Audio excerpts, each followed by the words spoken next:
see some people are joining us right now, and we've started recording, streaming live to YouTube. Welcome, everybody. So we will begin shortly. We have a really exciting debate for you today. My name is Esther. I'm going to be co-chairing with Jasmine over here as well. And then we'll get kicked off very shortly, but really happy that I can see lots of people starting to filter in, lots of people starting to join us on this really sunny day. If you are in London, as I said previously, we've got a fantastic debate in store for you today.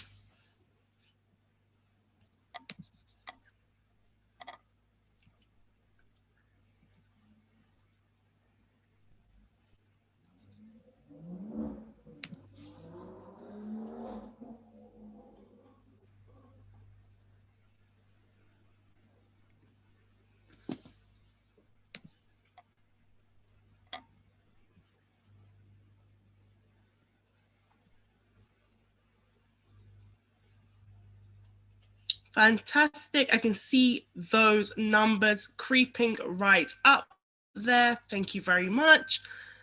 And also, if anybody has a question, I can see that Andrew Thomas has his hand up. Feel free to post that in the Q&A so that we can get that answered for you if anybody has any queries. So, the first thing I think, first of all, is just to tell you a little bit about DebateMate and our partners for today, which are Adorium. So DebateMate started life as a charity about 13 years ago when our CEO, Margaret McCabe, who was a former barrister in Australia, came to the UK, and she was stricken by the high levels of poverty and deprivation in the UK, particularly the gap in education. So she started off DebateMate in just a few schools in East London. We've since grown dramatically then. Now we are a social business, and we engage over 100,000, we've engaged over 100,000 students so far in our debating programs. So the students will come after school to debating programs. They're all the way from the age of 8 and 9 in our core programs, some of them as young as 5 and 6, all the way until teenagers, and they are taught by amazing university mentors who teach them the debating curriculum. Music is a really important part of DebateMate. I'm not saying that their kids are, singing or rapping along to the debate, but when you come to one of our events, whether that be our launch or one of our big competitions, the first thing you will see are students up on stage where they are singing, rapping, dancing, just vibing, having a great time. And that's really at the core of DebateMate. What we've aimed to do is democratize debating, something that was previously the preserve of the elites, and make it for everybody. So we've tried to make debating cool, and I think that we've succeeded on that part. So today we have a really interesting debate for you. And we have an absolutely amazing panel. So thank you so much to Adorium for helping put this together for us. We've also got an amazing co-chair, Jasmine, who will be introducing herself shortly. So the motion for today is, this house believes that artists in the music industry have more power now than ever. This house believes that artists in the music industry have more power now than ever. So some of you might have some instinctive reactions to that. You may agree with the motion, you may disagree with the motion, but just start thinking about, what is power to artists? Are we talking about their power to influence through music? Are we talking about their power to mobilize their fan bases that they have, to own the rights to their music, to get involved in politics? So we can start thinking about all those different forms of powers that artists actually have. So now I'm just going to hand over to Jasmine, who is going to kick us off officially. She's going to introduce herself. Some of you will probably recognize her. She's an absolute G in these streets. So over to you, Jasmine.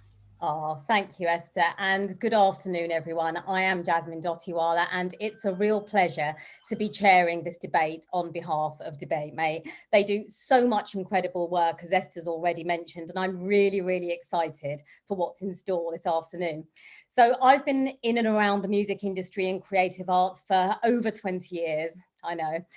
I've worked at Channel 4, MTV News International, MTV Base, MTV Dance, ITV, the BBC. I sit on numerous music industry committees, and I've been lucky enough to see the evolution of artists, platforms, genres, and everything in between firsthand. And more importantly than that, I'm a music fan. I'm a listener, a watcher. I sing and dance along like the biggest fan. I love everyone from Jay Huss to Jay-Z, Jill Scott to Usher, Linkin Park to Earth, Wind and Fire, Beyonce to Dinah Washington, and more. So today's debate's a real collision of the professional and the personal, and I think you'll all agree it's come at exactly the right time. The main question is, do artists have more power now than they've ever had before? Well, it's debatable for sure. Let's have a bit of context. The music industry's changed dramatically in the last 20 years. The way we listen to music, the way that we pay for it, it's almost unrecognizable from the 1990s and even the 2000s. We've seen an evolution from vinyl through to cassette to CD, download, now streaming. I say we. I've seen that evolution. Some of you might be too young to remember that. But is this change good for everyone? Does it empower all artists or just those at the top? Given my experience, our panel and our audience today, we're going to be focusing just on the UK. Each year, there are 140 billion streams in the UK. The most streamed UK artist is, I'm sure we all know, Ed Sheeran, followed by Stormzy, Dua Lipa, Lewis Capaldi, and Harry Styles.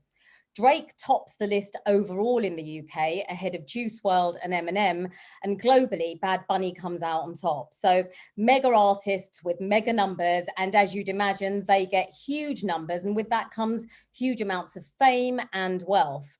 Do you know 16,000 tracks get added to Spotify every single day? It now has 60 million tracks available. I mean, that's just mind-blowing numbers.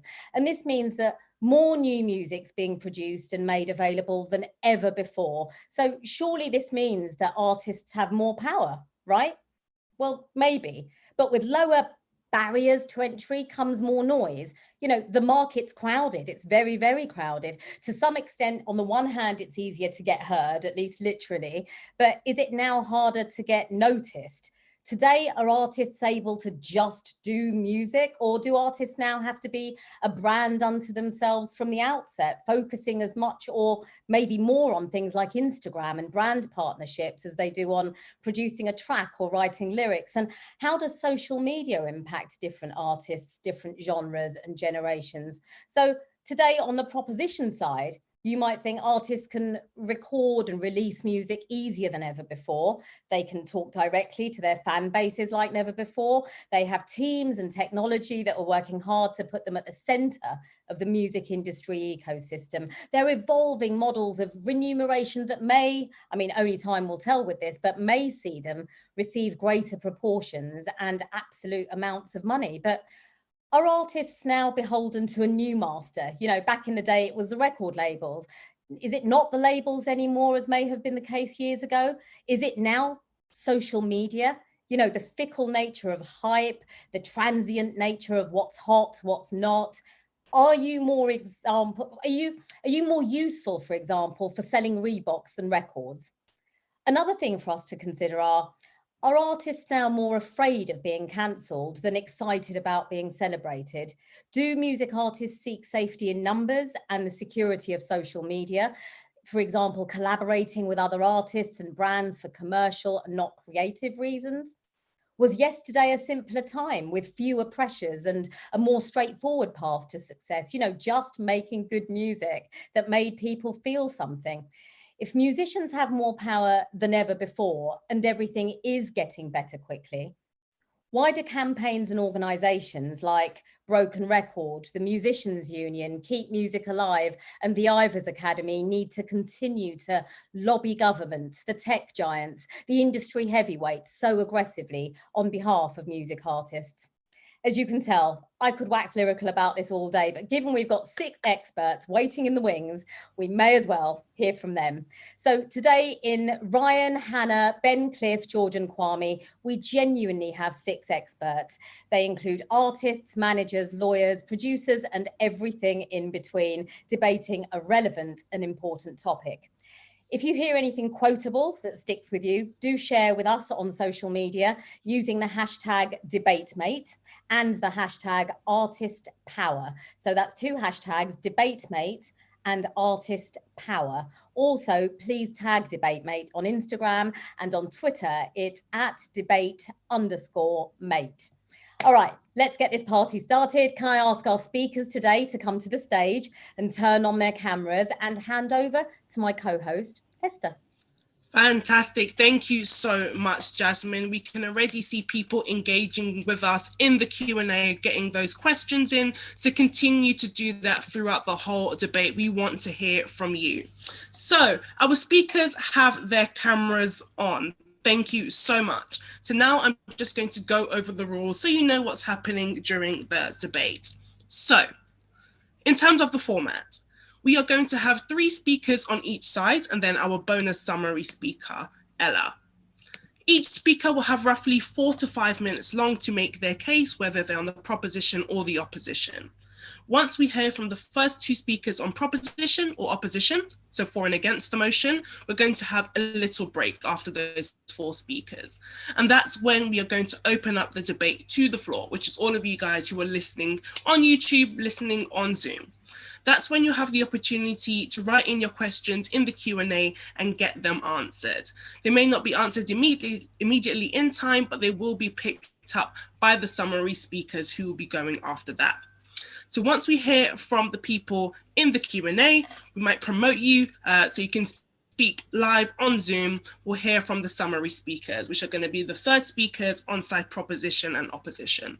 And they will also have 4 minutes to make their speeches. We'll then come back to all of you as the audience via poll, so we can see whether your ideas have been swayed based on what the speakers have been saying. Now, because we have such an amazing panel here today who have such an amazing array of expertise, we didn't want to put them on arbitrary sides to say, okay, you have to come down on this side and you have to come down on this side in really binary, stark ways. So that obviously they will be addressing the nuance within the debate. So now I'm going to hand over to Jasmine, who is going to be introducing all of our speakers. She's going to be giving you a little bit of their bios and also a little bit of music trivia based on them. So over to you, Jasmine, to introduce the first speaker of the debate. Thanks, Esther. Okay, I'd like to remind everyone of the motion one more time before the debate starts. The motion is: this House believes that artists in the music industry have more power now than ever before. If you hear anything quotable that sticks with you, please share it on social media using the hashtag DebateMate and ArtistPower. Also tag DebateMate on Instagram, and on Twitter, it's debate_mate. Right, I'd like to introduce the first speaker. The first speaker on side proposition to open this debate is Hannah Partington. Hannah's a manager who works for Young Turks. She and the team look after artists including Sampha, The Excess, Jamie Excess and Romy, as well as Kamasi Washington and FK Twigs on the label side. Hannah's first album was, same as mine, Michael Jackson, Bad. And the musician that she admires the most is Prince or FK Twigs. Please step up to the mic, Hannah. Thanks so much, Jasmine. Hi, everyone. So great to be here. So this is why I think artists have more power, control over their destiny now more than ever before. So if we define power as having the ability to create self-sufficiently and autonomously, having access to audiences, the ability to tell their own story on their own terms, owning their creations or copyright, having social influence, access to opportunity, and earning a living from their art without multiple intermediaries controlling or taking a slice of it, then I think it's looking good for artists moving forward. If we're looking at commercial music and the chain from creation to consumption, and we have a cycle which looks roughly like this. We have the artist, the production of a song, the distribution of that song, its promotion, its discovery by fans, and ultimately the conversion of fans to consumers. Technology is playing a huge role in shifting the power in favor of artists being able to access all these channels relatively cheaply while retaining their rights and therefore a greater return on investment. So the ability to create, disseminate, and find an audience with scale is being increasingly democratized. And we see this so starkly from the boom of YouTube influencers and creators breaking through on the likes of TikTok. And what these alternative routes to success show us is that artists don't need to rely on traditional models to thrive.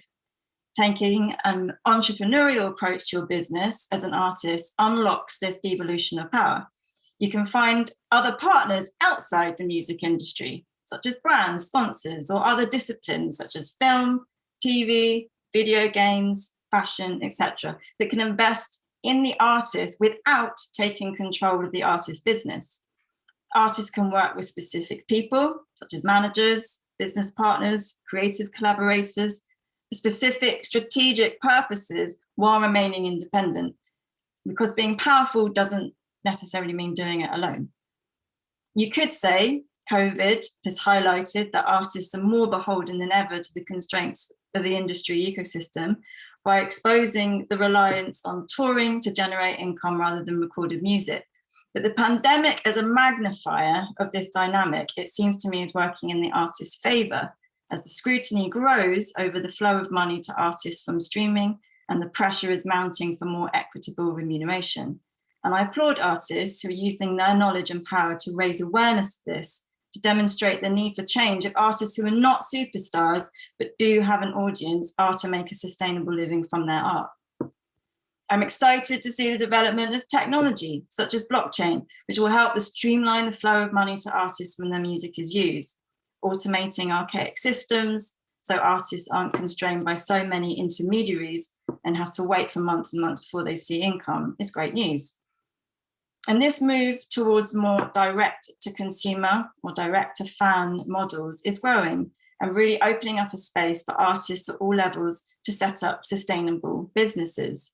Social media or platforms such as Patreon or Kickstarter, and the tools to own your own data, communicate with fans, and exercise price discrimination, as any business can do, is now all available to the artist. And importantly, fans are following and inhabiting these spaces too. I think the quick pivot for some artists during COVID away from free Instagram lives to monetizing online live performances is an example of the confidence artists should have in putting commercial value on their art at any level. It's an example of the way artists can shift the paradigm away from traditional models or the expectations of consumers that they can have music for free or for cheap. NFTs is perhaps another example of this, but that's another debate. Artists can exercise their power in other ways too. They have platforms to raise awareness of social issues such as climate change or any cause they wish to represent. And they can also be influential, perhaps, in the development of solutions to aspects of the industry which are problematic, such as the environmental impact of touring, which in turn can have positive repercussions outside of the industry. So ultimately, the power lies with the artist who creates art that connects with people. If you can do this, you can build a business around you and attract partners who support rather than exploit your efforts. Music is fundamental to what it is to be human. It's practically ubiquitous and will always have a demand. And at a time of great existential reflection, when I think we're searching for more meaning in our lives, music, art, and culture will be in more demand than ever before. And with that, the power of the artist is as potent as ever. Thank you, Hannah, who says that technology plays a huge role in giving music artists access to so many different paths, helps them scale up. She's excited to see technology like blockchain support the artist's journey. She values that new technology is opening up the tools for artists to own their own data. Excellent points made. Now, let's cross over to the first speaker on the side of the opposition, who is Cliff Fluett. Cliff is a joint head of media and entertainment and the leading law firm, Lewis Silkin. He's the MD of 11 Advisory and the chair of the Ivors Academy Trust. Cliff's first album was Michael Jackson's Thriller. I think we're seeing a pattern in my generation here.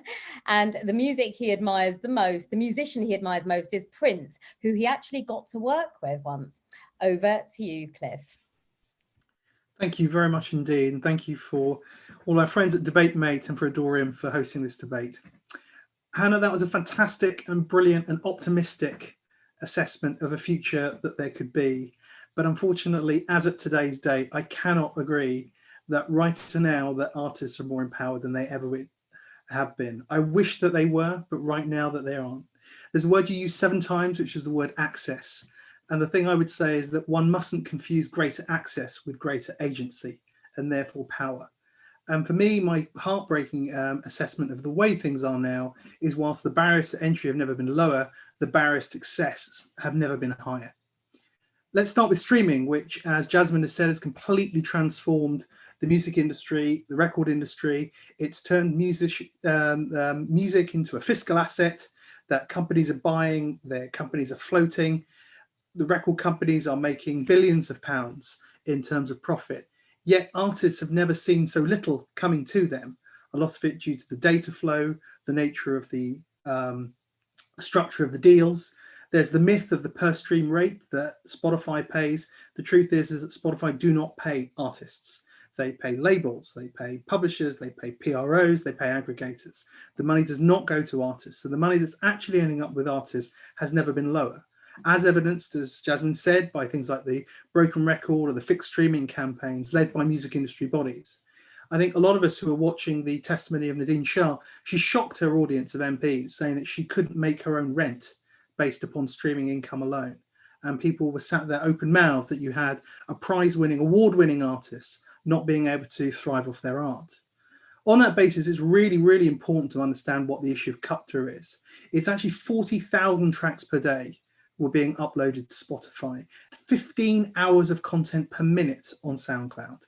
The ability to be able to be heard over that noise has never been harder. In the old days, the record business operated on the basis that 90% of artists would fail, but 10% would hit big and fund the rest for a long-term career. Last week, Spotify announced that only 0.2% of artists on its platforms earn more than $50,000. To that extent as well, they're also at the mercy of the algorithm, of market share deals, of the ability to get heard and the ability to paid for campaigns. The old music industry, there was a thriving middle class, whereas now it's become a case where only the elite will survive.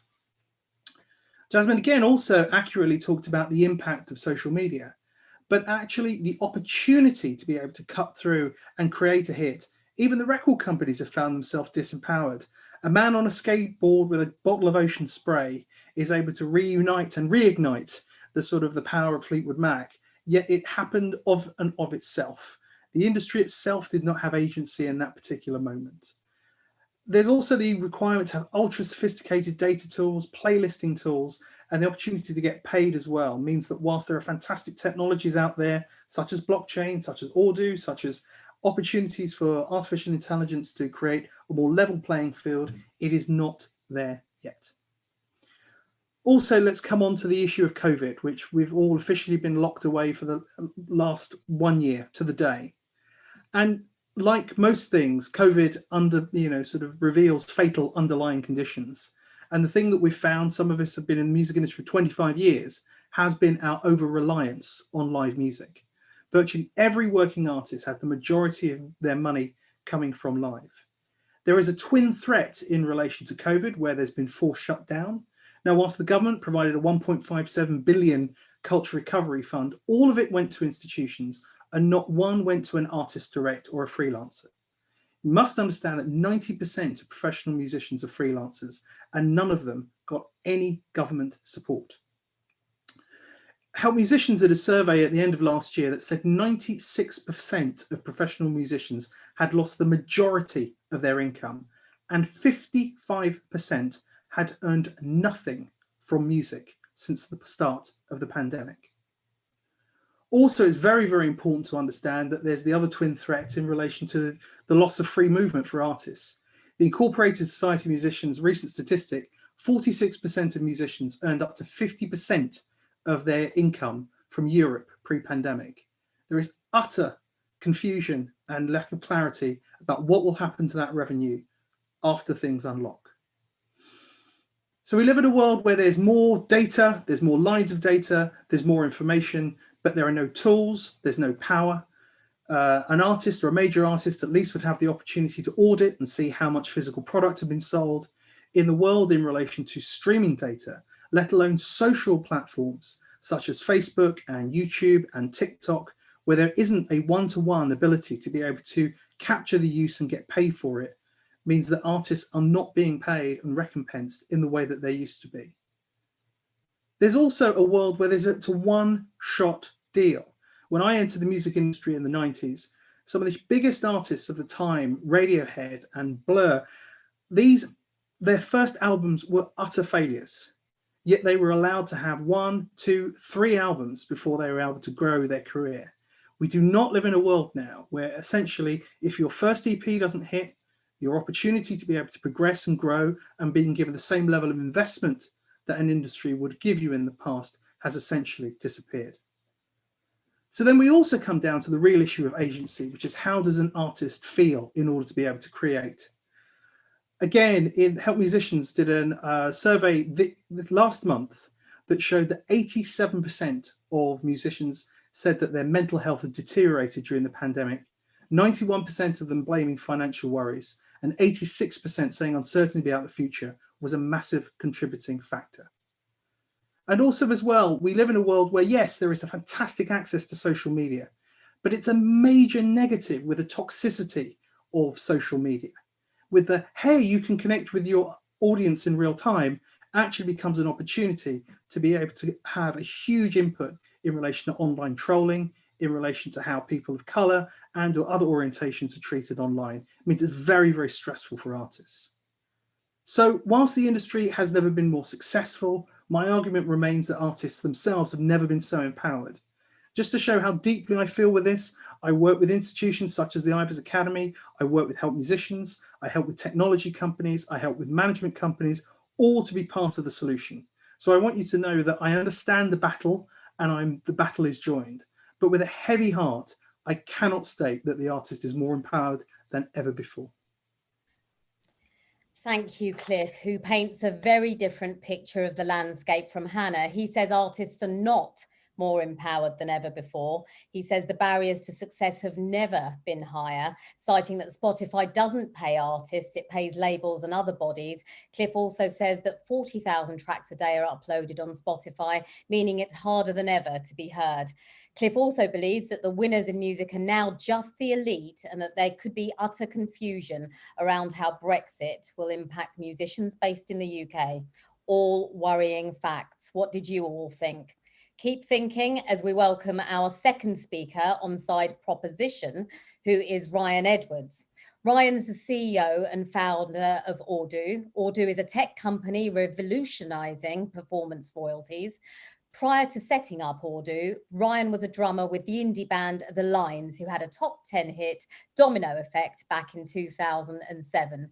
Ryan's first album was Michael Jackson, Dangerous. A real pattern emerging here with our first albums, everyone. And the musician that Ryan admires most is Tom DeLonge from Blink-182. Over to you, Ryan. Thank you, and thanks everyone for having me. This is a little bit awkward because I should declare that Cliff is on the board of my technology business, so I have to now rebuttal against my own board member. But what Cliff is forgetting, and what Cliff talked about particularly a lot during his piece then, is he talked about power and he talked about money. So if you look at the DCMS inquiry, of course, a lot of it was about following the money. Typical politicians follow the money.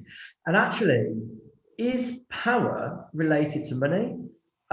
Some of the wealthiest people in the world aren't powerful.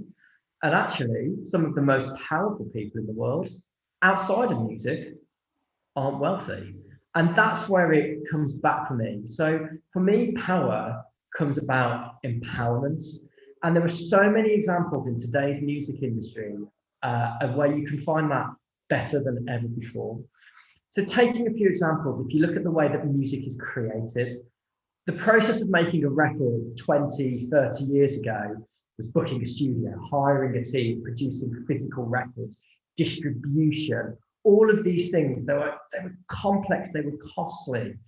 Actually, artists now can, they can buy a laptop, a very basic laptop, not even necessarily an Apple one, which is synonymous with music, and they can self-produce, they can self-create music and what they're doing.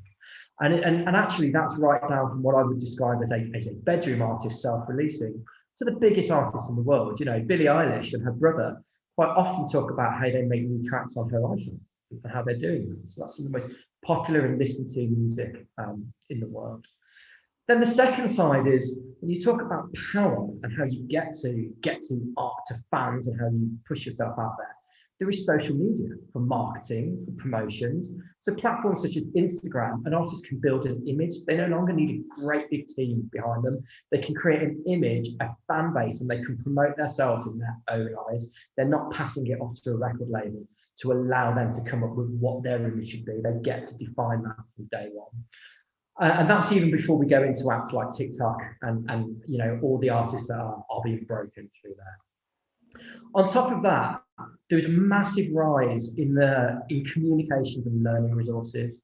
So if you look at how you can navigate the music industry better, there are incredible organisations, the FAC, the IVAS Academy, AIM, the BPI, the MMF, far too many acronyms, but they offer training, they offer support, and there are just endless resource on the internet on, you know, just basic things, how to register a track with a performing rights organisation, how to check your royalty stamp campaign, how to check your royalty statement, tips and tricks for marketing campaigns, and how to use Spotify for artists. It's right there. So if I talk about my personal experience, so, you know, in the early 2000s, when I was an artist, it was very different. We relied on a label, relied on a manager, and they had to navigate us through the industry. Only through them could we understand how our marketing campaigns were doing, if our ticket sales were up, what royalties we may or may not get. There were no tools, there were no portals, there were no platforms, there were no insights for us really directly as artists. It was really an email, and it was almost pre-iPhone, so we couldn't even get it when we were on the road. It was literally an old-fashioned phone call. The majority of our income came from touring. I'm actually a bit older now. Look, streaming wasn't kind of around when I released. But what's clear is, you know, when we were releasing and when we were putting out music, we were using platforms like MySpace, and you didn't get paid for that. And that really was the early streaming. So actually, we could have made money from the people. You know, we were getting, you know, a few thousand people a day listening to our music through MySpace. So I accept that Spotify may pay small amounts to the artist through the label. You know, obviously they pay the label and the money filters through to the artist after a label's cut. We would have made some money. And as a really personal example, so I remember opening for a band, Charlatans, at Manchester Apollo, nearly 6,000 people. And we only earned £50 as a band. It was a poor piece. It barely covered our diesel from Wolverhampton. In fact, we actually stole some of Tim Burgess's food from his dressing room, so we didn't have to pay for food that night. But that doesn't happen now. And there are other ways to get your music out.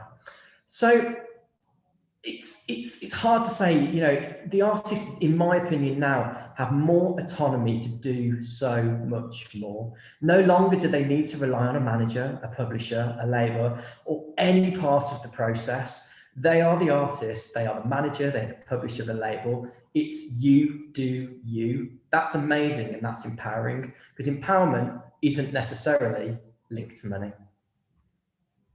So just really quickly, when you look at the size of the price for the artist, when you talk about empowerment, they should be in control of their own kind of world and their own environment. There was a perfect example when we talk about the infamous black box in the music industry, which, you know, could be anything depending on which region you're in, from millions to hundreds of millions.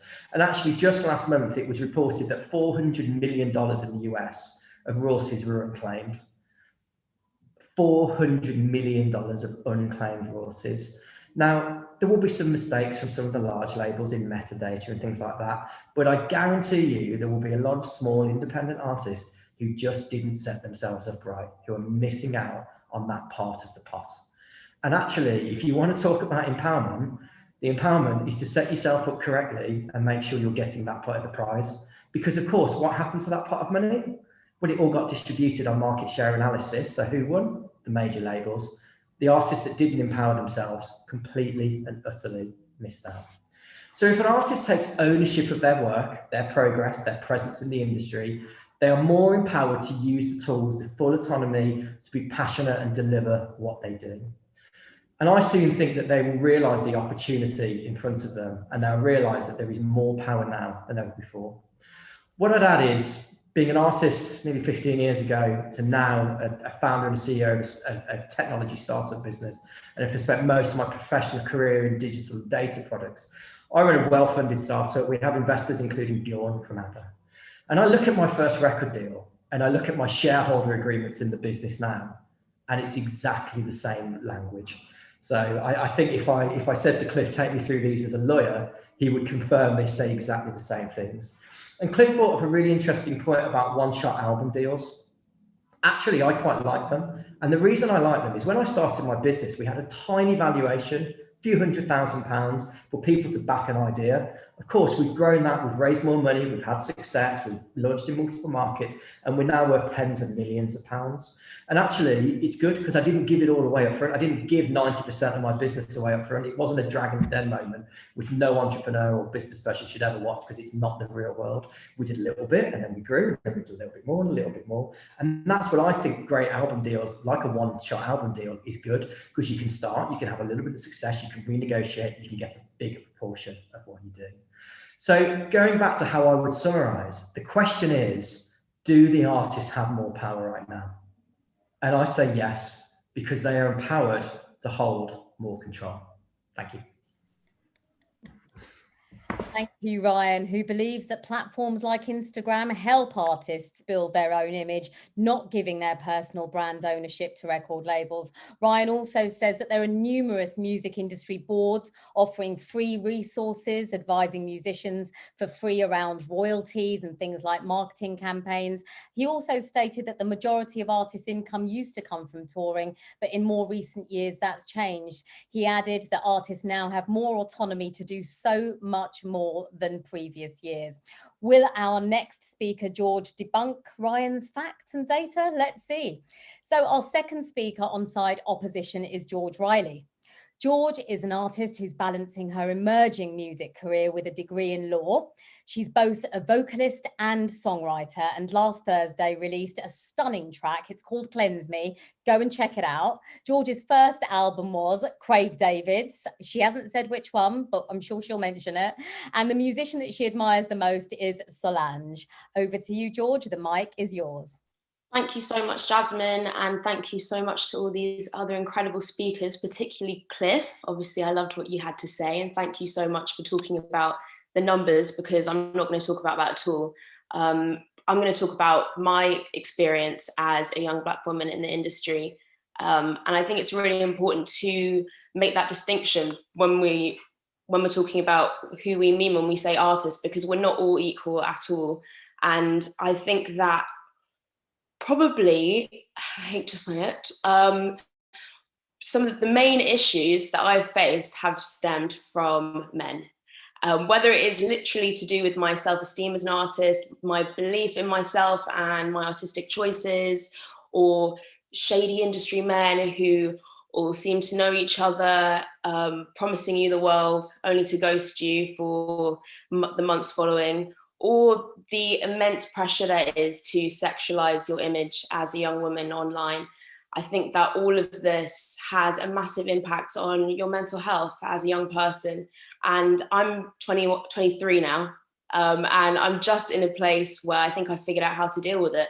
And I'm so lucky to have figured this out at an early stage in my career, and to have developed a team of women around me to help me that I trust, mainly because I understand what they do. And I just think the most important thing is education. And Ryan was saying, you know, you can find all this out and get your royalties and this, that, and the other. But realistically, if you're not educated to understand how that process works, how to set yourself up, then you're going to be none the wiser. People always say, oh, well, you didn't have to take that bad deal, or no one forced you to take that person on as your manager. But I just think it's so unfair, because more often than not, these people we're talking about are 16 to 21. They have little or no industry experience at all. And you're just expected to know or employ someone to make these massive decisions that are going to impact you for decades to come.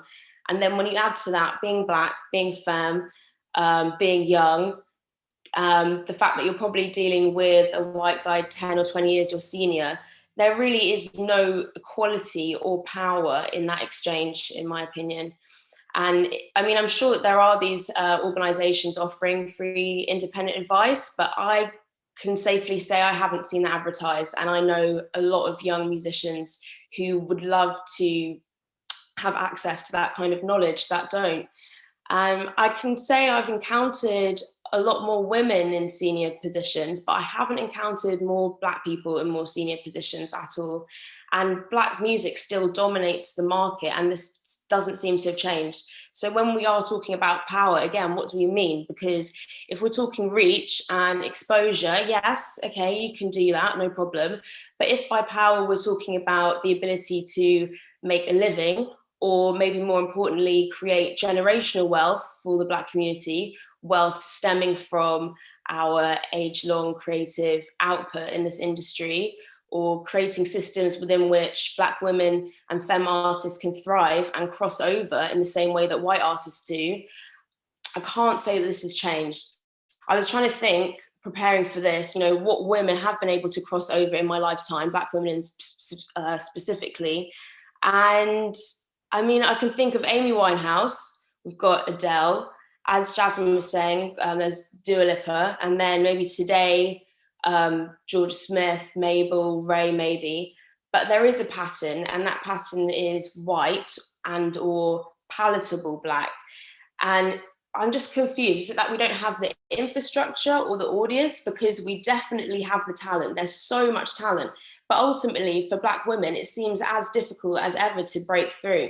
It's so much harder to be taken seriously, your ideas to be taken seriously, if you don't objectively fit the beauty standard, which of course is cis, and also light or mixed race, you're not getting in. And then there's the pressure to sex up your image so much, which you then get berated for by the same men that didn't pay attention before you were pressurized to do so.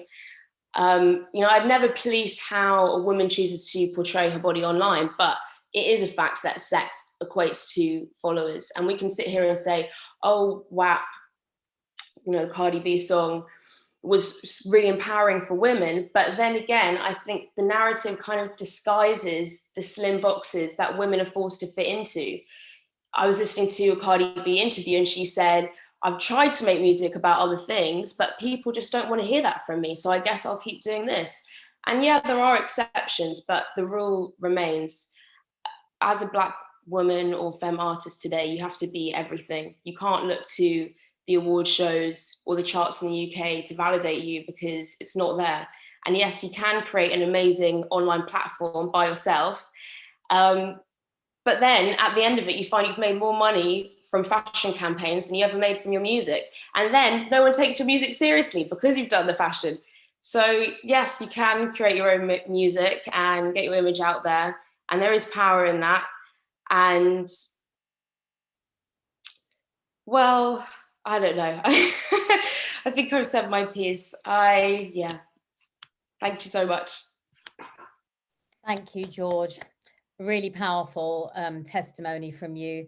George stated that her main experiences around negativity have come from men in the music industry. She cited examples like sexualizing female musicians. Because of that, she's galvanized a team of women around herself to counteract that energy. She emphasized that for maybe young 16, 17-year-old new talent dealing with what's mostly white men 16 years senior in the industry may not have been a positive experience.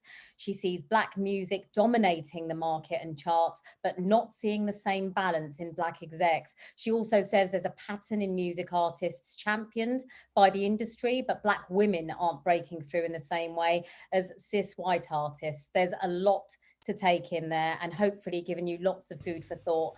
For now, I'm going to hand you back to my co-host, Esther.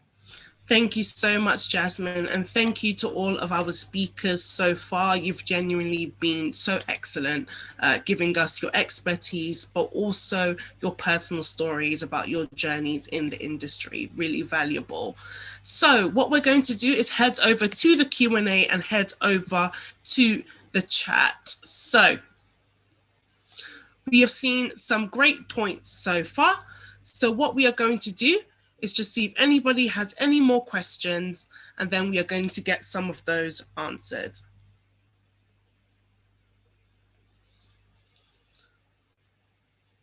Okay, so people are submitting questions to the Q&A. I know we've had some really active people like Becky so far. We had an anonymous attendee writing in a question about Frank Ocean and AJ Tracy. So I'm going to come to that attendee first to be promoted to be a panelist to ask their question.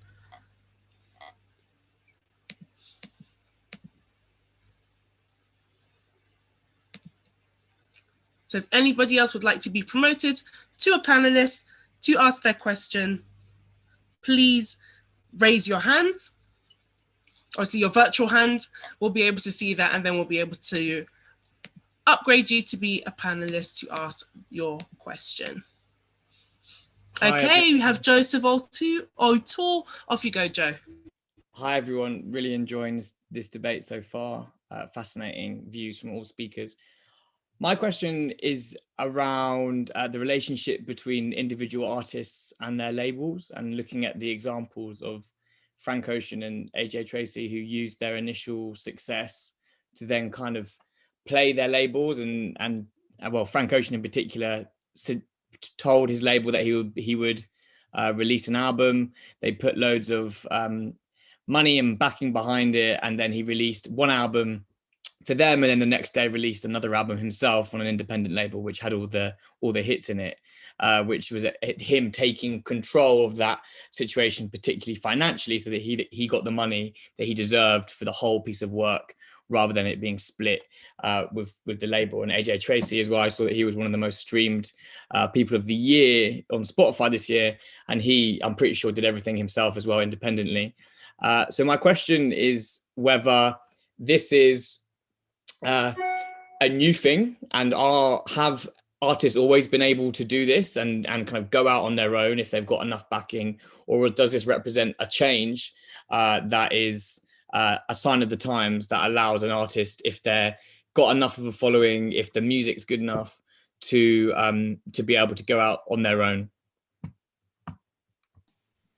Thank you very much, Joe. Okay, next we're going to come to Becky H, and then we're going to come to Jay Sharbola. And please correct me if I pronounce your name wrong. So Becky, we're going to upgrade you to be a panelist so that you can ask your question. And thank you so much for being really active in the chat as the debate has been going on and sharing your opinion with us. So coming to Becky, and then Jay next.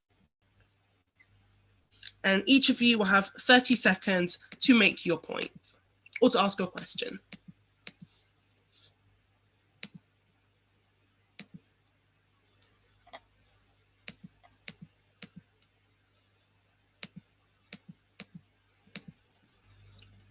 Okay, have we been able to? Okay, I can see Becky coming on and Jay coming on as well. So over to you first, Becky. Got 30 seconds to ask your question or to make your comment.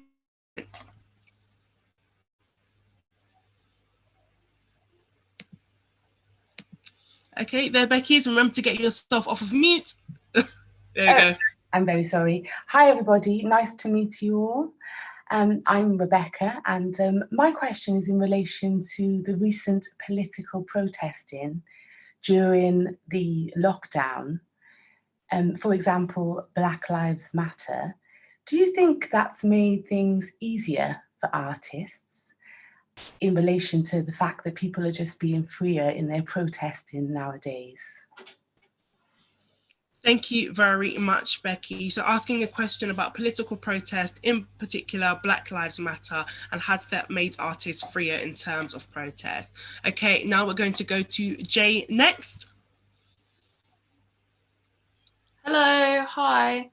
My name's Jovial, and George raised a really good point about the fact that not every artist can be considered free in the sense that you're talking about, in the way that, you know, people have more power, and I was wondering whether you have thought about whether it's a little bit kind of reductive to group all artists in the same point, knowing that not every artist faces the same obstacles, and why we don't make that distinction, and why we don't acknowledge that in these kinds of conversations, that a white cis male who wants to be a rapper is not going to have the same obstacles as an Asian person who, you know, or like a black woman who wants to break out into like the pop industry. Like why we don't acknowledge that artists can't just be grouped into one box. Not everyone has that power that we are talking about, because we are all faced with different obstacles. Fantastic. Thank you very much. Talking about intersectionality within the industry and the fact that we need to acknowledge that and how it affects artists breaking into the industry. So next we are going to come to Teddy Parkin, and then I'll read a couple questions that are coming in on the Q&A. So over to you, Teddy. Yeah, hi everybody. I just want to say really interesting points being raised on both sides. I think there's a lot of truth to what everybody's saying. But yeah, I'm actually an independent artist myself. So I wanted to direct a question towards you guys. And yeah, so as an independent artist with the goal of trying to maintain as much independence of your music as possible, for example, with creative process or ownership of material, what is the best way to make use of services and businesses in the music industry without giving away this independence? So like, what types of music businesses do you want to get involved in that aren't labels? And like, what types of contracts would be optimal to sign without fully signing to a label? Yeah, thank you. Brilliant. Thank you very much, Teddy. Probably a question for some of the OGs on the chat to give you some advice regarding that. And then also just wanted to quickly shout out Ariana in the chat as well, asking questions. Do panelists believe it is more empowering for artists to have to explore many different avenues, such as clothing, merchandise, website engagement, maintaining a social media presence, and so on, rather than just focusing on their music? And you have to define what you mean by independent. If you have a distribution deal, does that still class as being independent? So going back to those core questions that we had at the beginning, exploring the different types of power that artists have. Thank you so much to everybody who was part of the floor speech, who gave their point, who asked their questions, and now some of these will be addressed by our final two speakers. So I'm going to hand over to Jasmine to introduce our final two speakers from Proposition and Opposition to end the debate. Okie dokie, it's getting tense. Our third speaker on side Proposition is Ben Winter from AIM and Unstoppable Music Group.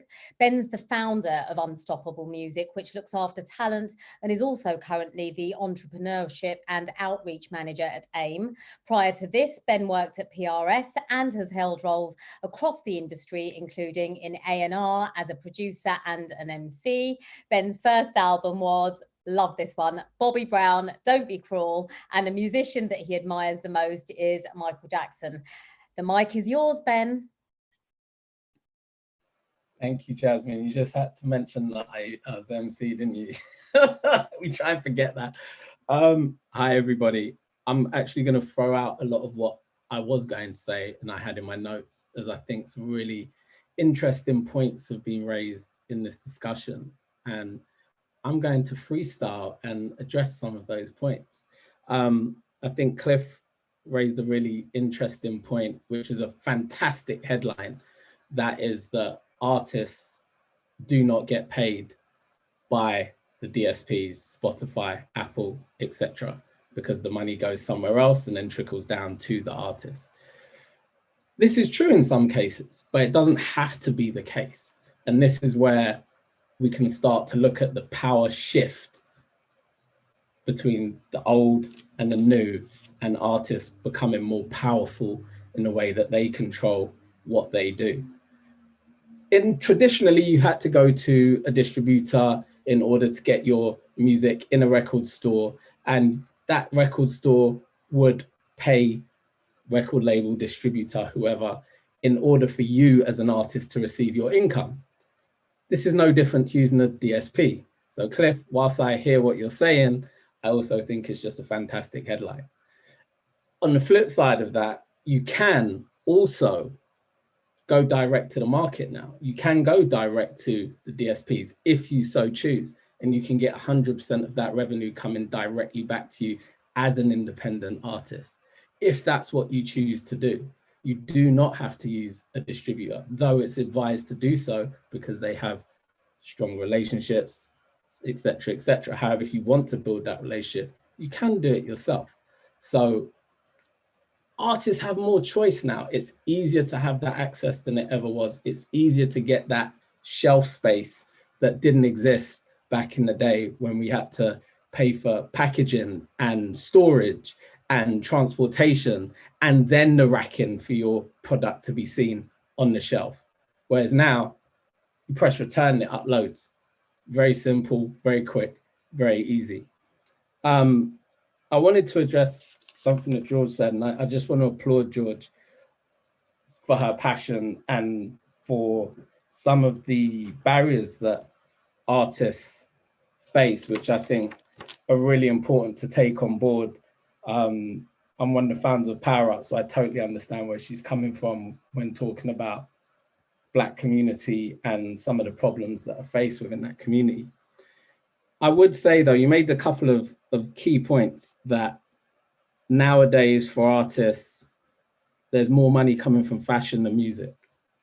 I think one thing that we have to recognize in the music industry is economies of scale, margins, and understand that the fashion industry, the margins are a lot bigger. It's a much bigger industry. So there's a lot more money within that industry. When we're talking about the music industry, in relative terms to other industry, it is a very small industry. The money that it generates, you know, we think is big numbers when we talk £6 billion, which is chicken feed compared to other industries when you start looking at tech and you start looking at fashion and various other industries. Therefore, we have to take that into account when we are looking at the remuneration from that. So yes, whilst some of the remuneration might be smaller, that's because we're operating in a smaller industry. So we have to take those things on board. I think in terms of education, which is something that you mentioned as well, I completely agree with you that education is key. I think Cliff mentioned this and George mentioned this as well, that education is the foundation to how artists are going to succeed. Now, the resources are out there. I work for AIM. AIM is out there to support independent entrepreneurs, rights holders that are putting music out into the ecosystem. Now, if you come to AIM, we will help you to save money on what it is that you're doing. We will help you to grow your business. We will help you to make money. That's what we are all about, growing that independent sector. So the information, the resources, the networking opportunities are there like they have never been before. And it's not just AIM doing that. There's lots of organizations that are there to support. And it's for an individual to decide that they want to go and get those resources. It's no different to me wanting to be a doctor and saying, I'm going to skip medical school, but I'm going to start operating. Well, no, I have to go and get the education so that I can operate. And being an artist is exactly the same. An artist in 2021 is about education. It's about knowing that there's not one route. You don't have to stream your music. It's the Wild West. I always say it's the Wild West. You have the opportunity to do whatever you want and to sell your music however you want. A fantastic example of this week, you see AJ Tracey has announced the release of his new album. Not only is it on DSP platforms, but he's also created bundles where he's selling physical copies alongside promo merch. So he's created bundles where at 80 quid, you get a hoodie, you get a basketball, you get the CD. At 30 quid, you get a t-shirt, you get the CD, you get something else. Now, if he sells 1,000 of those £80 bundles, that's 80 grand that he's just made, straight cash, direct to artists. It's about what do you want to do? What do you want to achieve? And how do you want to achieve it? Now It has never, ever, ever been easier for an artist to go out and do what it is that they want to do. It's only about whether they have the education, the intention, and whether they're willing to think outside the box to go out and make it happen. And that's why I believe the power has shifted and lies with the artist today. Thank you very much. Wow. So many points coming and flying at me from everywhere. I don't know what to believe anymore. Thank you, Ben. Ben says that some of the opposition speakers like Cliff are just being dramatic with fantastical headlines, but they're not always that way. Who do you agree with? Ben also says that we need to recognize and understand economies of scale. When it comes to fashion compared to music, he says the fashion industry is bigger with more money to generate. So it generates more for the music artist and dwarfs the music industry. Ben also added that you have to take into account when considering clothing and fashion pays musicians better than actual music. He definitely believes that education is the basis on whether artists will succeed or not. And he assures you that his organization AIM helps you grow your personal brand. And yeah, I agree. It's that like the Wild West out there. Right, we're coming on to our final speaker. The third speaker on the opposition side is Kwame Kwatan. Kwame is a music producer, manager, and consultant. Kwame was in a band called The Influence, who opened for Michael Jackson and Prince, and has produced tracks for Shoulderama, Mick Jagger, and Jay-Z. Kwame founded the Urban Music Seminar and co-founded the Ultimate Music Seminar with Andrea Ewell and Nikki Charles. The Ultimate Music Seminars brought together panels just like this every year from 1997 to 2004. I've been to so many of them, packed out the Royal Festival Hall. They featured everyone from Trevor Nelson to Kanye West. It rebranded to the Ultimate Seminar in later years. It's now in its 12th year, and it's featured everyone from Stormzy, Mabel, and many, many label heads, all discussing the music business the way we are here today. Kwame's first album was Stevie Wonder, Songs in the Key of Life, a classic. And the artists that he most admires are Stevie Wonder and Prince. For him, it's a joint tie. Kwame, sir, please take the mic.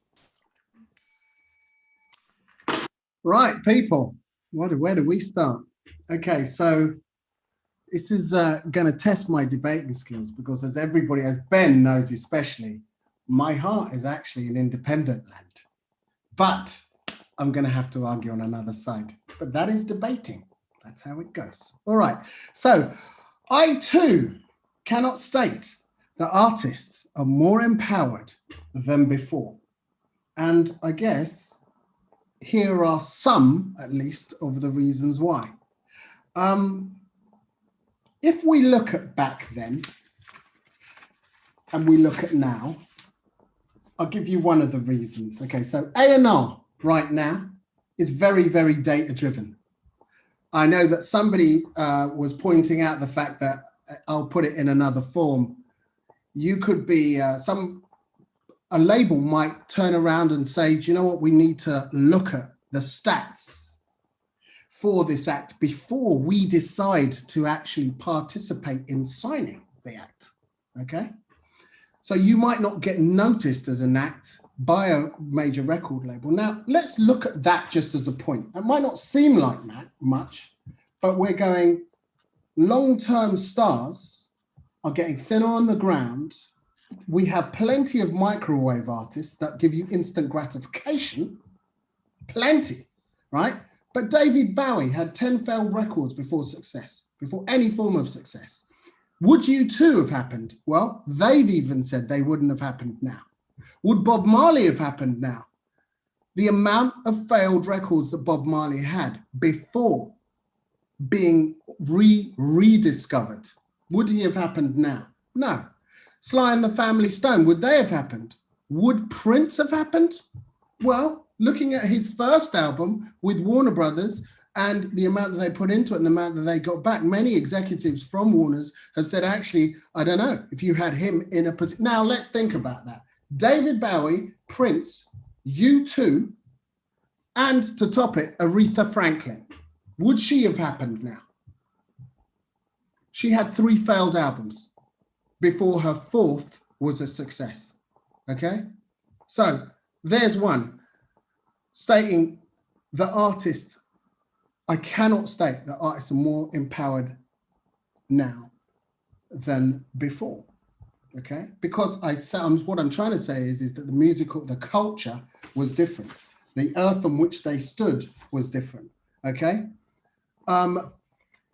So major label acts were huge, maybe because there was less digital noise, maybe because social media wasn't around, maybe because influencers weren't around, maybe because Twitter wasn't around, maybe because it was more just about the music. Okay. We look back at times then, and my son will often say, how much money was around then, Dad? And I say, honestly, there was a lot of money around, not just on a major label level, but also at independent level. Even if you weren't looking to be famous, you could still go press records, go sell them, listen, out of the back of your van if you wanted to, and still come home with, I don't know, between 12 and maybe 16,000 quid from maybe the sale of, I don't know, 4,000 to 5,000 12-inch records. Okay. And it wasn't just about earning. If you look at politics and you look at, say, for instance, I don't know, concerts like, if you're going really, really far back, you'd go to Woodstock. You would go to their significance, you know, how huge they were as concerts. Even if you look at, for instance, fashion brands, right? If you look at something like Run DMC, music was first before the sneaker deal, not the sneaker deal and then the music as part of the actual thing. Music was first, okay? Acts did not have 360 contracts. I know Cliff will love that too. You could go out, perform live, right? And from performing live, you were taking home the money. There was not a slice being taken off necessarily by a label that maybe had not contributed that much to your live setup.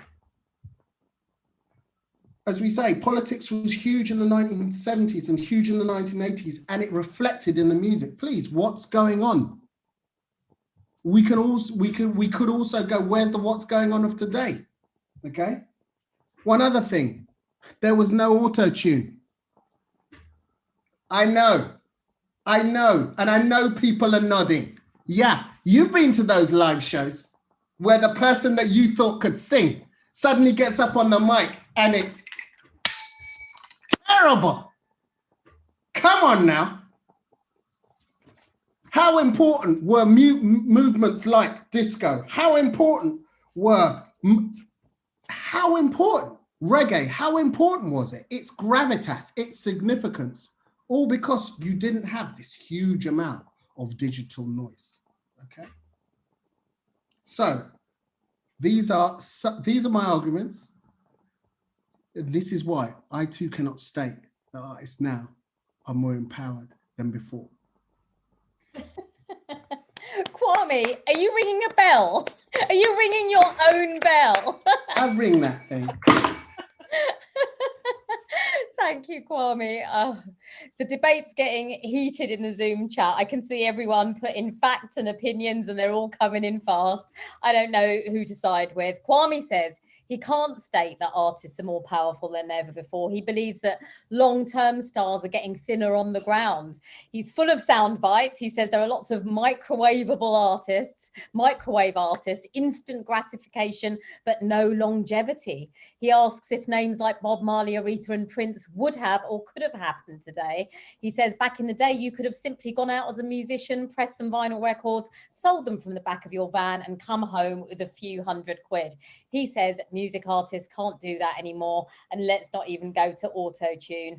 I think we have heard a lot of stats, a lot of data, a lot of personal experience. I'm going to now hand back to Esther, who's going to reflect on the debate.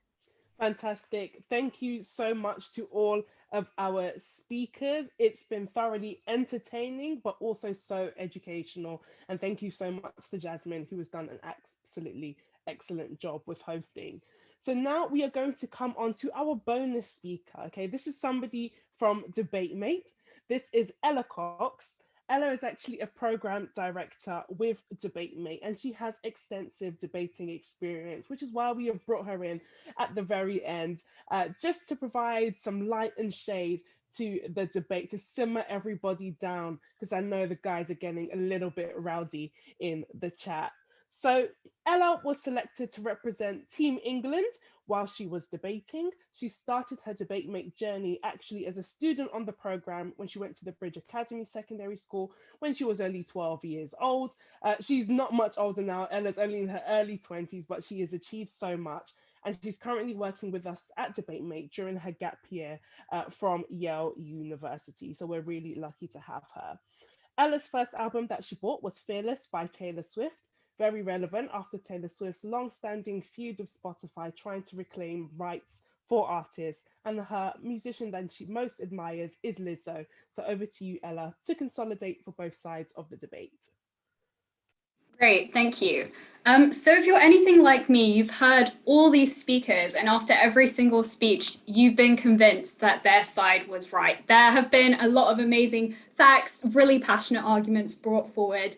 And I personally, I'm so glad I'm not judging this debate because it's a really tough one. So I'm here today as an amateur musician, professional debater, just to kind of distill some of the arguments we've heard and hopefully give you, the audience, more of a sense of where you might side. And I think the main question that this debate comes down to is, what is power? Because I think depending on how you define power, it really depends on where you stand. And we've heard three main definitions of what power is today.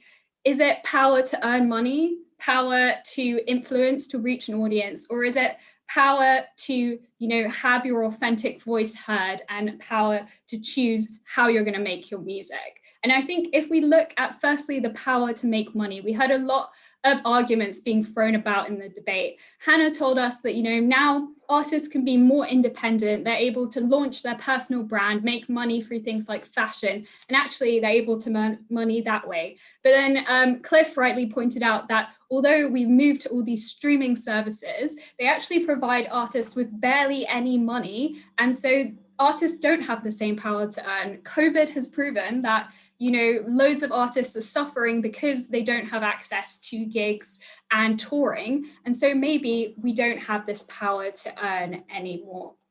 We also heard from Kwame that actually it was much easier to earn money back in the day. There was so much money in music. And now that even with all the virtual concerts we're seeing, there isn't that money for the regular artists who aren't, Jay-Z, Taylor Swift, maybe there isn't enough money. Moving on to the power to influence, the power to reach an audience. Of course, nowadays when we have places like Apple Music, Spotify, YouTube, SoundCloud, Bandcamp, all these places where people can target new audiences that they never would have been able to when these listeners are kind of at the whim of a BBC radio DJ, or when you go into your record store and the only records you ever are exposed to are the ones that are in this one shop in your town. Obviously, we have so much more exposure as listeners, but at what price?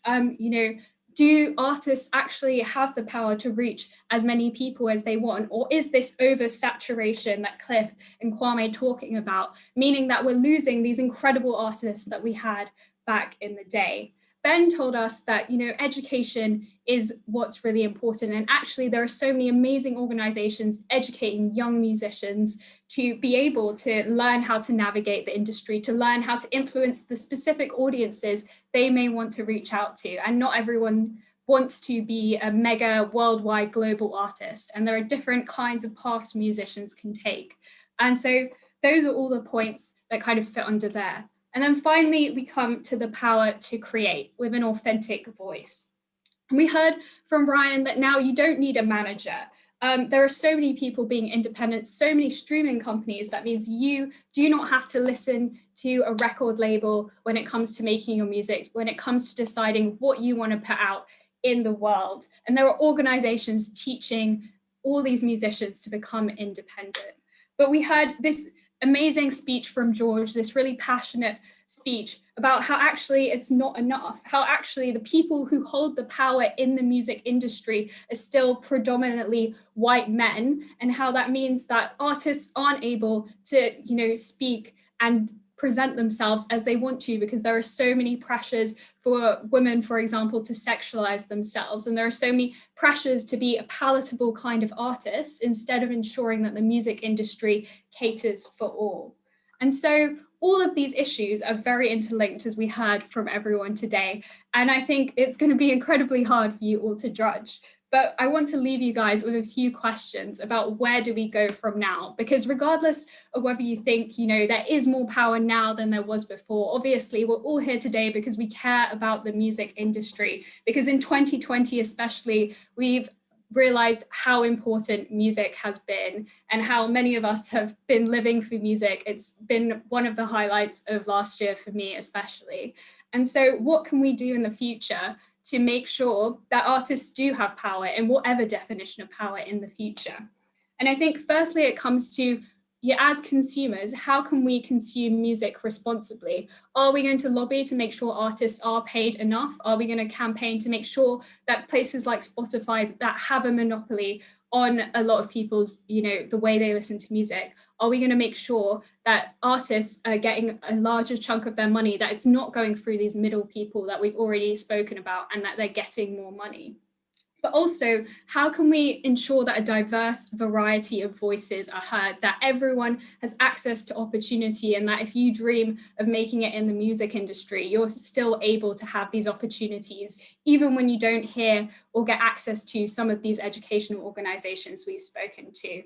And also, who is granting this power? How can we deconstruct the power in the music industry to ensure that artists are able to decide these things and don't have to conform to specific people or record companies that have all the control? And so these are really hard questions. I don't have all the answers. I am not envious of the people who are judging this debate today, but I hope this has helped distill some of the points that are made today. Obviously not perfect, because I have no way near as much expertise as the wonderful panelists here today. But thank you all for speaking, and best of luck with the debate or the results. Over to you, Esther. So much, Ella. So we're going to do two things. First of all, we are going to launch the final poll so we can see if anybody's views have changed. So that poll will be launched. And then we are quickly going to go to our first four speakers to see if they have any final closing statements. But I am going to be strict with you. I'm only going to give you 20 to 30 seconds. So Hannah, George, Ryan, Cliff, just wanted to see if you had any closing statements. I'm going to go to Hannah first, then Cliff, then Ryan, and then George. So over to you, Hannah. Thank you. Yeah, I think sort of going to the first part of this definition of power and the ability to create self-sufficiently, autonomously, and ultimately, the power lies in the craft of creation, and that is where the attention should be, is the first part of the story. You get that right, and then you will, it's possible to build around you, and you retain that power through your craft. Yeah. Thank you very much, Hannah. You had so many quotables in your speech. I was struggling to get them all down inside the chat. Let's go to Cliff next. I'd just like to say to my noble opponents, you did a fantastic job of laying out how it should be, how it might be, and how it ought to be.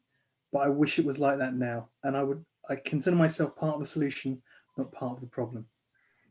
Thank you very much, Cliff, focusing on that solution for the artist. Let's go over to Ryan next. I think I'm going to echo Hannah and Cliff. For me, power to the artist is about empowerment. George interestingly talked about, she said that some of her friends would love to get access to some of the resource that I mentioned. And then obviously Ben is from AIM, and he talked about what AIM do, which is an incredible organization. If you want the power, and that comes through empowerment, and to be empowered, you've got to go and search it out. It doesn't come to you. You have to do the work for it. Brilliant. Thank you very much, Ryan. All about putting the onus and giving the power to the artist. And then George? Yeah, just to say that education is the most important thing, and disseminating that knowledge is the most important thing for young artists. And yeah, I agree with so much of what everyone's saying. I just wish I could also say that people go as hard for Black women and femmes, but they don't. And that is just the fact of the matter. But yes. Thank you very much, George. And once again, thank you so much to everyone. Just wanted to give a quick shout out to those people at Adorian. They know who they are, who helped put this together. Marcus, Emma, Katie, thank you so much. Thank you to all of our viewers as well for staying with us through this debate. So now we want everyone to wrap up their voting, and then I'm going to hand over to Jasmine, who is going to announce the results of the vote, close this as a whole, and then send you all on your merry way. So over to you, Jasmine. Thank you, Esther. And the results are in. And actually, just wow. Are you ready? Can I get a collective drum roll from everyone? Drum roll, Kwame, ring your bell, do what you need to do. All right. Do artists in the music industry have more power now than ever before? The percentage of people who say yes are 52%. No, 41%, and undecided 7%. We did well, Cliff. We did well, Cliff. We turned that around. That was a heavy deficit before. I know, but the truth is hard to hear. You can leave the EU for less, so it's you know, we won well there. I think we did good. That was easy. You definitely did turn it around. Well done to everyone. There you have it, the result. You can see who the persuasive speakers were, but there were a lot of fascinating insight, facts, data, and experience from every one of our esteemed speakers who, between them, they cover the whole of the UK music industry. And I've personally learned, I mean, one thing that I've personally learned in the industry, having been in it over 2 decades myself, is that everyone's truth is valid. And it depends on where you sit. I mean, like COVID, how hard or easy it is to navigate the music industry depends on what type of ship you're navigating the sea on, right? So for music acts, the experience isn't the same as gatekeepers in stable corporate companies with regular salaries and benefits to pay rent and go on holiday. But I think we'll all agree that in Ryan, Hannah, Ben, Cliff, George, and Kwame, we genuinely have 6 experts who span artists, managers, lawyers, producers, and everything in between, who have debated a relevant and important topic. I agree with one of our audience members, actually, the esteemed music expert, Michael Riley, who I'm not sure if he's still in the audience, but Michael says, as someone with over 20 years of experience in higher education and even longer in the music industry, I would suggest that artists have more opportunity, not necessarily power. The power still sits with the major labels. So thank you for that comment. If any of you heard anything quotable that sticks with you, do share it once again as a reminder on social media using the hashtag DebateMate and Artist Power. So hashtag DebateMate,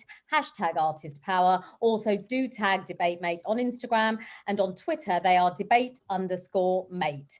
We hope this session's given you a wider understanding of the music industry, past and present, and where it might go in the future. Thank you all so much for joining us this evening, and until the next DebateMate, take care and stay well. What a lot of fun that was. That was great. Thank you. The blast. It's really good. It's great. Thank you.